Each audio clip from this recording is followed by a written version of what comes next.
जय हिंद। आज हम प्रतिशत में टॉपिक दूसरा पढ़ेंगे। इसमें हम पहले बताए थे पहला टॉपिक में प्रतिशत प्रतिशत प्रतिशत में वृद्धि वृद्धि या कमी, वृद्धि या कमी। पर ये हमारा टॉपिक नंबर दूसरा है। इसमें हम पहला टॉपिक बताए थे, उसी से रिलेटेड दूसरा टॉपिक है। देखिए इसमें हम कैसे करेंगे, इसको कैसे हल करेंगे। जैसे हमारा सवाल है, यदि किसी आयत के प्रत्येक भुजा को 10% बढ़ा दिया जाए तो उसके क्षेत्रफल में कितने प्रतिशत की वृद्धि होगी। इसमें कहा आयत के प्रत्येक भुजा को बढ़ा दिया जाए तो आयत में क्या होता है, आयत में हमारा होता है आयत का क्षेत्रफल। आयत का क्षेत्रफल हमारा कितना होता है, लंबाई गुणे चौड़ाई, लंबाई गुणे चौड़ाई। इसे कहने का मतलब है कि आयत के प्रत्येक भुजा मतलब लंबाई भी 10% बढ़ा रहा है और चौड़ाई भी 10% क्या कर रहा है, बढ़ा रहा है, दोनों क्या कर रहा है, बढ़ा रहा है। तो कह रहा है उसके क्षेत्रफल में कितने प्रतिशत की वृद्धि होगी। देखिए हमसे लंबाई भी 10% और चौड़ाई भी 10%। तो हमसे क्या पूछा, उसके क्षेत्रफल में कितने प्रतिशत की वृद्धि होगी। देख लीजिए, मतलब लंबाई भी 10% और चौड़ाई भी कितना करा है, 10% बढ़ा दे तो उसके क्षेत्रफल में कितने प्रतिशत की वृद्धि होगी।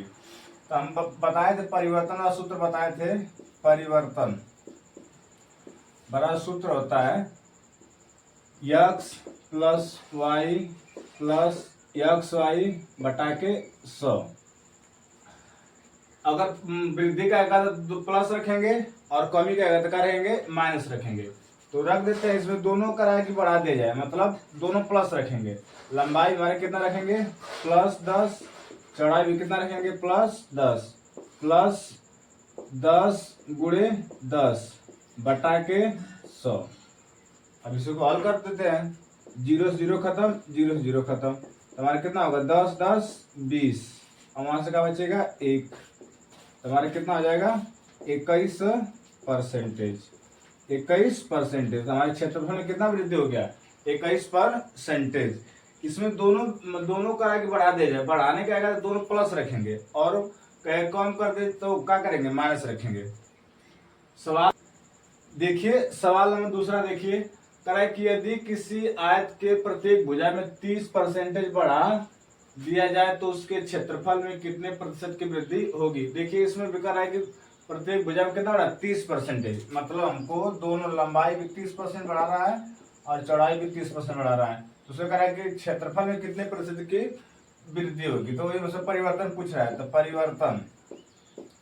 परिवर्तन बड़ा हमारा सूत्र हो जाएगा x plus y plus x y बटा के 100। इसी पे रख लेते हैं। देखिए कह कि लंबाई दोनों बढ़ा रहा है, तो लंबाई भी 30 बढ़ रहा है तो प्लस रखेंगे, वृद्धि हो रहा है तो बढ़ा दे रहा है, तो चौड़ाई भी 30 बढ़ा रहा है, ये भी क्या लिख देंगे, प्लस लिख देंगे। प्लस यहाँ हमारा कितना हो जाएगा 30 गुणे 30 बटा के 100। देखिए लंबाई मतलब मान लो कि लंबाई x से 30 बढ़ा रहा है, चौड़ाई भी कितना बढ़ा रहा है 30, और x का मान हमारा लंबाई कितना है 30, चौड़ाई भी कितना है 30 बटा के 100। इसी को हल कर दे रहे हैं, 30 कितना आ जाएगा 60 प्लस ये कट जाएगा, यहाँ से 2 जीरो से 2 जीरो कट जाएगा, तो यहाँ पे इतना कितना होगा 9, 3 का गुणा करेंगे तो कितना हो जाएगा 9 60 9 कितना हो जाएगा 69%। ये हमारा क्या हो जाएगा, आंसर हो जाएगा। मतलब कितने प्रतिशत की वृद्धि हुआ था, 69% की।